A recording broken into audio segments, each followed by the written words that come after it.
Welcome to part 2.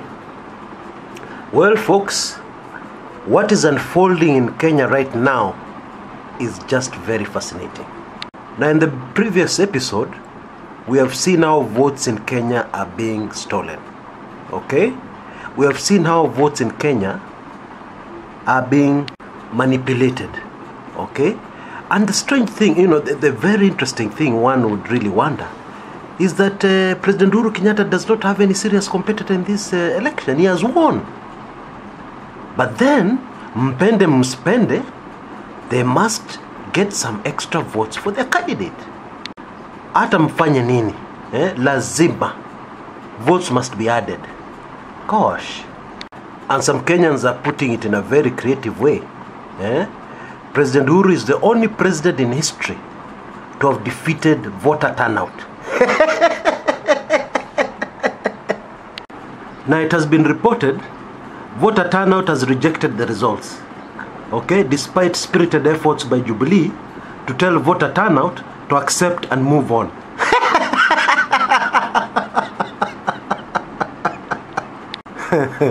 Well, this is real drama in Kenya, I can tell you. Now it seems voter turnout has got a lot of support right across the country, especially from those who did not participate in the actual voting.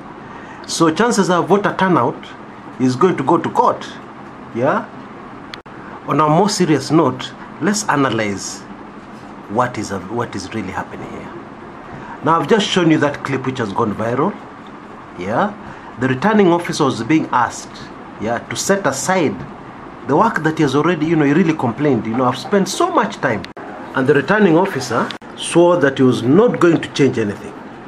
I'm telling you, that guy should just be given Chebukati's job straight. Those are the Kenyans we need. Whatever way Jubilee tries to spin this, the contents of that video are so clear. Everything is explained there in such great detail. You see in the video, the man even says, I'm the returning officer, and he gives the name of the constituency, Kandara constituency. And his name is even mentioned several times.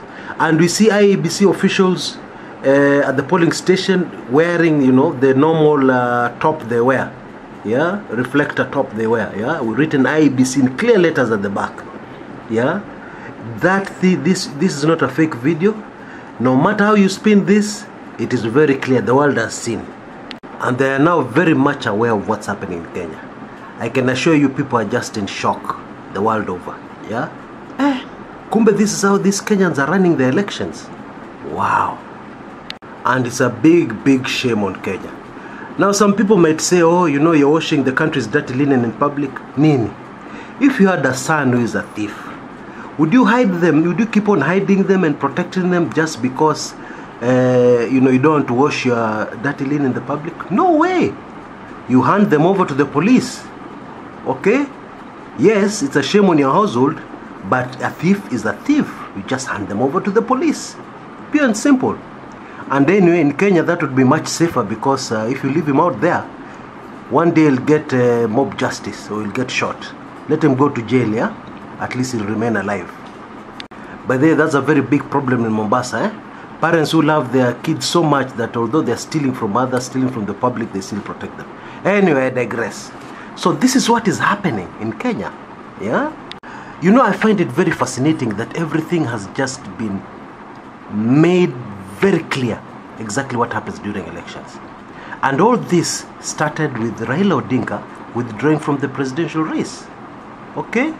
Now, by Raila Odinga withdrawing from the presidential race, we have now been able to see the true Jubilee numbers, the so-called Jubilee numbers, that has come out very clearly.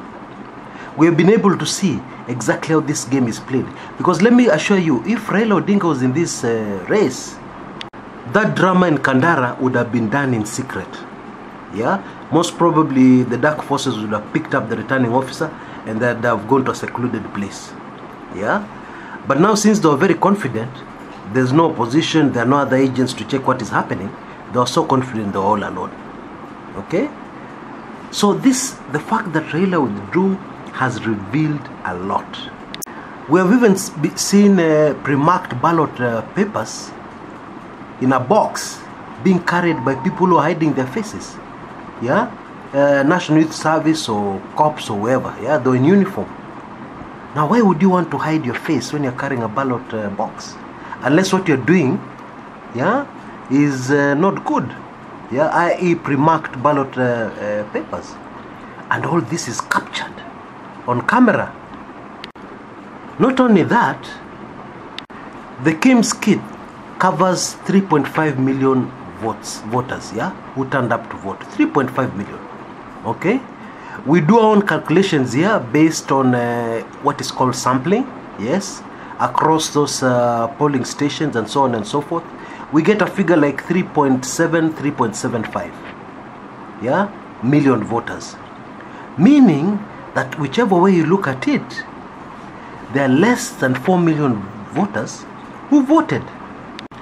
But suddenly, the number of voters is heading rapidly to 7 million, 8 million voters. Wow. It is just very clear that the extra voters are being cooked. And in the video clip you have just seen, we have seen one of the methods. Yeah. A returning officer is asked to adjust results. Oh boy. Now I wonder, there are some people who are saying that, oh, Raila has made a mistake to withdraw from the race, or NASA should have gone on to the elections. I wonder the people who are saying that what they would like to say now. Yeah? Because you can imagine what would have happened. You have seen already what has happened. Yes? These things would have been cooked and cooked and cooked. I mean, a presidential candidate who can manufacture an extra 4 million votes from nowhere. How do you beat such a candidate? In a fair square, how do you beat such a candidate? Impossible. You can't. Yeah? Because you're competing against thuggery. You're competing against fraud. You're competing against computer-generated non-existent votes. How do you win such a contest? Well, I'll tell you one thing. Yeah, the IEBC is finished. Kaput. Kwisha maneno. That's what I can tell you. And if the other elections which are going to be run in Kenya, they are not going to be run by the IEBC. That one I can assure you. How? How do This is obvious anyway. Now, there's a very interesting prophecy where somebody says that they saw the UN, the United Nations, running a presidential poll in Kenya. Okay? Now, I don't know. We'll just have to wait and see if that happens. Because I can already see there are so many obstacles to that happening. Yeah? Because we do not have any legal framework as of now to have an outsider to come in and run our elections. But really, looking at it, from the perspective of common sense, really there's no other way. We cannot trust an IEBC to run any presidential election in Kenya. No way.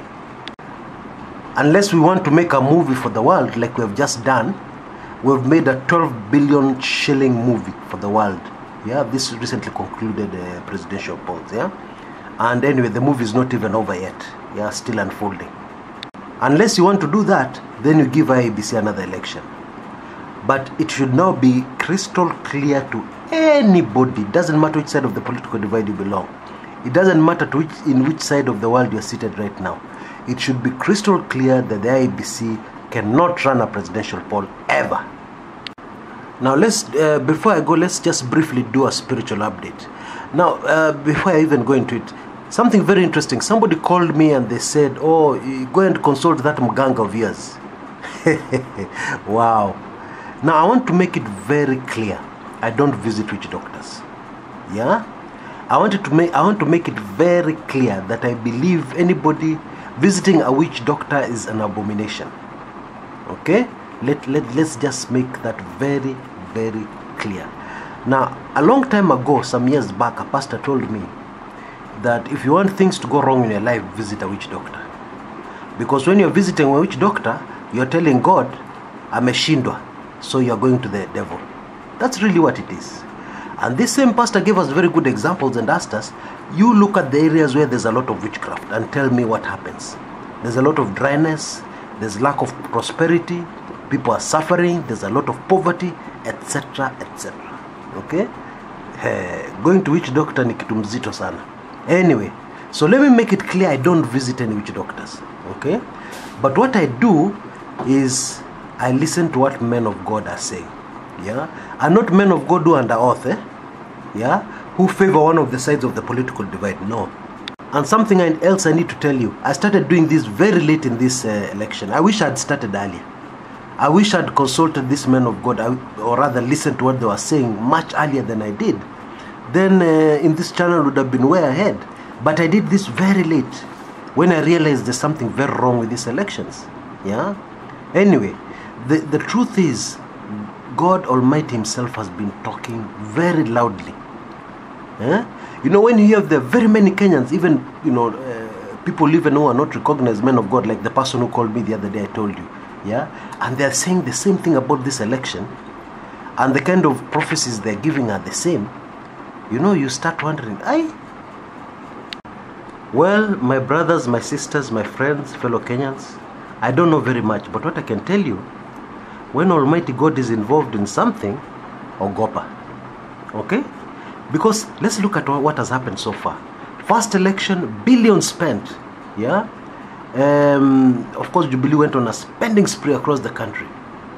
Annulled. Actually, the scripture you're looking at says overturned. Overturned. Yeah? So let's use that word. Now, this second election, Jubilee goes and buys every opposition person they can find. I mean, we are shocking people crossing the other, crossing across the political divide, going to Jubilee. They spend fortunes buying people t-shirts to attend the political meetings, blah, blah, blah, buying crowds. They spend a fortune. And this is what the result is. Something that's definitely going to be overturned. Okay? As I told you, when Almighty God Himself is involved, ogopa. Na uogope sana sana. God is love, but God is not your kind old grandfather. He's definitely not that. He's also a God of wrath. Yeah, He's also a God of war. I believe what we have seen unfold, you know, where it is open, you know, where the truth has, the naked truth has just come out. Yeah, where the stealing of votes and you know, the topping up of votes and how it's done has just been made clear for everybody to see. I believe that is the work of God Himself, the Almighty. Yeah, and I believe a lot of other things are going to be exposed before this is over. Very, very shocking things. Yeah, because we are no longer in that place where people are saying rumors, or where people are saying, where's the evidence? Where's the evidence? Yeah, we are now getting the evidence mchana saa sita, in daylight. You cannot complain, I didn't have a torch. Yeah, there's very clear light you can see. And if you have ears, you can hear. And if you have a nose, you can smell the rot stinking, stinking, stinking to the high heavens. Even more interesting is the confusion going on within IEBC Jubilee. Yeah, you know, don't fool yourself. The people who have been behind this fiddling of elections and stealing are very, very intelligent people. Yeah, very intelligent people. Yet look what has happened. It seems somebody else, you know, in the middle of these elections when there was a low turnout, somebody has just realized, we'll have to explain how we got 8 million votes on August 8th. Yeah, you know, the first election. So somebody has, instead of sitting down to think the whole thing through, somebody seems to be in a very desperate effort to top up as many votes as possible so that it reaches as close as possible to 8 million. Yeah, so that somebody can come out tomorrow and say, you see, we got 8 million on 8th of August. The first election should not have been annulled. We have the numbers. We are the more popular party, etc., etc. Well, if you're up against a human, if you're doing this stance and you are competing with a human being, you're up against a human, maybe it would have worked. But in this case, it is very clear that the evil forces in Kenya are no longer competing with human beings. Until next time, this is Chris Komekucha.